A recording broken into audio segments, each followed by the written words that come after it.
بسم اللہ الرحمن الرحیم۔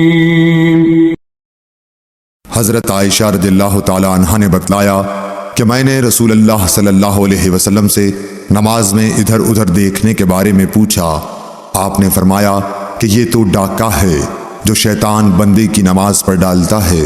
صحیح بخاری حدیث نمبر 751۔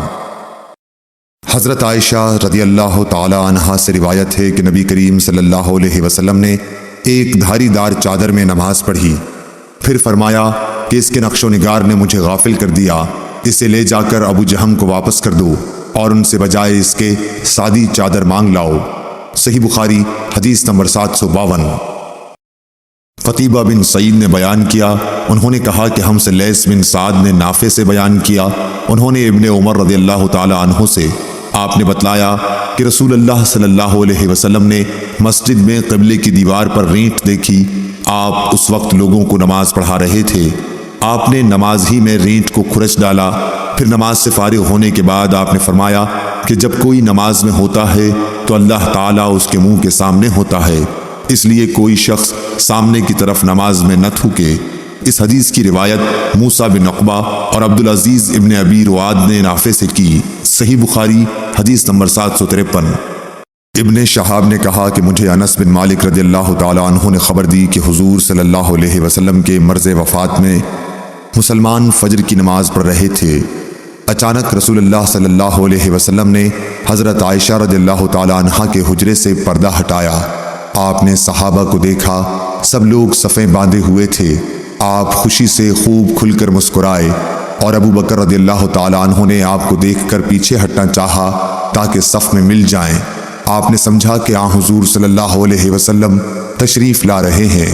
صحابہ آپ کو دیکھ کر خوشی سے اس قدر بے قرار ہوئے کہ گویا نماز ہی چھوڑ دیں گے، لیکن آن حضرت صلی اللہ علیہ وسلم نے اشارہ کیا کہ اپنی نماز پوری کر لو، اور پردہ ڈال لیا۔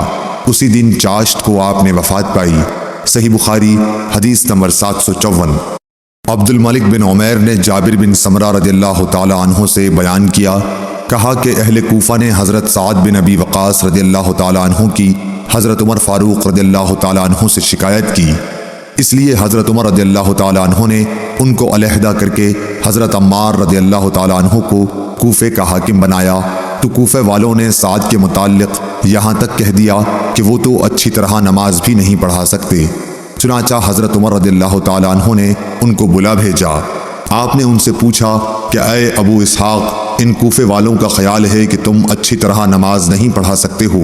اس پر آپ نے جواب دیا کہ خدا کی قسم میں تو انہیں نبی کریم صلی اللہ علیہ وسلم ہی کی طرح نماز پڑھاتا تھا، اس میں کوتاہی نہیں کرتا۔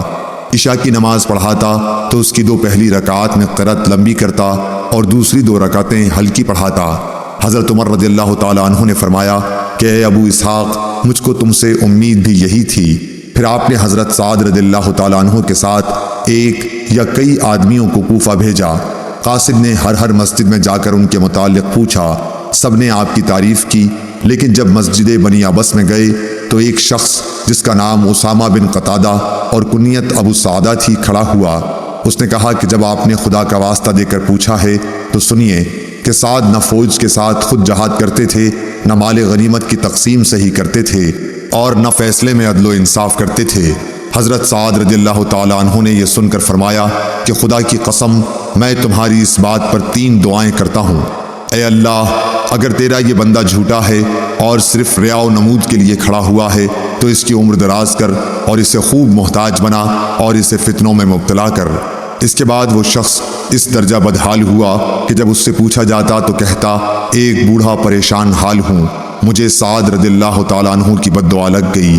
عبد الملک نے بیان کیا کہ میں نے اسے دیکھا، اس کی بھویں بڑھاپے کی وجہ سے آنکھوں پر آ گئی تھیں، لیکن اب بھی راستوں میں وہ لڑکیوں کو چھیڑتا۔ صحیح بخاری حدیث نمبر 755۔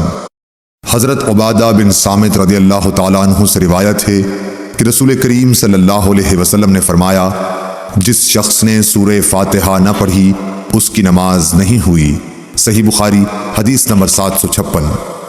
حضرت ابو ہریرہ رضی اللہ تعالیٰ عنہ سے روایت ہے کہ رسول اللہ صلی اللہ علیہ وسلم مسجد میں تشریف لائے، اس کے بعد ایک اور شخص آیا، اس نے نماز پڑھی، پھر نبی کریم صلی اللہ علیہ وسلم کو سلام کیا۔ آپ نے سلام کا جواب دے کر فرمایا کہ واپس جا اور پھر نماز پڑھ، کیونکہ تو نے نماز نہیں پڑھی۔ وہ شخص واپس گیا اور پہلے کی طرح نماز پڑھی اور پھر آ کر سلام کیا، لیکن آپ نے اس مرتبہ بھی یہی فرمایا کہ واپس جا اور دوبارہ نماز پڑھ، کیونکہ تو نے نماز نہیں پڑھی۔ آپ نے اس طرح 3 مرتبہ کیا۔ آخر اس شخص نے کہا کہ اس ذات کی قسم جس نے آپ کو حق کے ساتھ مبعوث کیا ہے، میں اس کے علاوہ اور کوئی اچھا طریقہ نہیں جانتا، اس لیے آپ مجھے نماز سکھا دیجئے۔ آپ نے فرمایا کہ جب نماز کے لیے کھڑے ہو تو پہلے تکبیر کہہ، پھر آسانی کے ساتھ جتنا قرآن تجھ کو یاد ہو اس کی تلاوت کر، اس کے بعد رکوع کر، اچھی طرح سے رکوع ہو لے تو پھر سر اٹھا کر پوری طرح کھڑا ہو جا، اس کے بعد سجدہ کر پورے اطمینان کے ساتھ، پھر سر اٹھا اور اچھی طرح بیٹھ جا، اسی طرح اپنی تمام نماز پوری کر۔ صحیح بخاری حدیث نمبر 757۔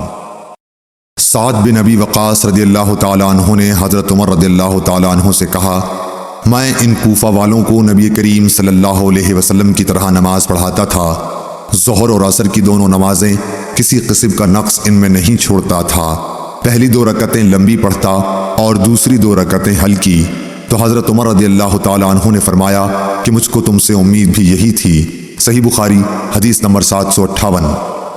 شیبان نے بیان کیا، انہوں نے یحییٰ بن ابی کثیر سے بیان کیا، انہوں نے عبداللہ بن ابی قتادہ سے، انہوں نے اپنے باپ ابو قتادہ رضی اللہ تعالیٰ عنہ سے کہ نبی کریم صلی اللہ علیہ وسلم ظہر کی پہلی 2 رکعتوں میں سورہ فاتحہ اور ہر رکعت میں ایک سورت پڑھتے تھے، ان میں لمبی قرأت کرتے تھے لیکن آخری 2 رکعتیں ہلکی پڑھاتے تھے، کبھی کبھی ہم کو بھی کوئی آیت سنا دیا کرتے تھے۔ عصر میں آپ صلی اللہ علیہ وسلم سورہ فاتحہ اور سورتیں پڑھتے تھے، اس کی بھی پہلی 2 رکعتیں لمبی پڑھتے، اسی طرح صبح کی نماز کی پہلی رکعت لمبی کرتے اور دوسری ہلکی۔ صحیح بخاری حدیث نمبر 759۔ عمارہ بن عمیر نے بیان کیا ابو معمر عبداللہ بن مخبرہ سے، ہم نے خباب بن ارد سے پوچھا کیا نبی کریم صلی اللہ علیہ وسلم ظہر اور عصر میں قرأت کیا کرتے تھے؟ تو انہوں نے بتلایا کہ ہاں۔ ہم نے پوچھا کہ آپ لوگوں کو کس طرح معلوم ہوتا تھا؟ فرمایا کہ آپ کی داڑھی مبارک کے ہلنے سے۔ صحیح بخاری حدیث نمبر 760۔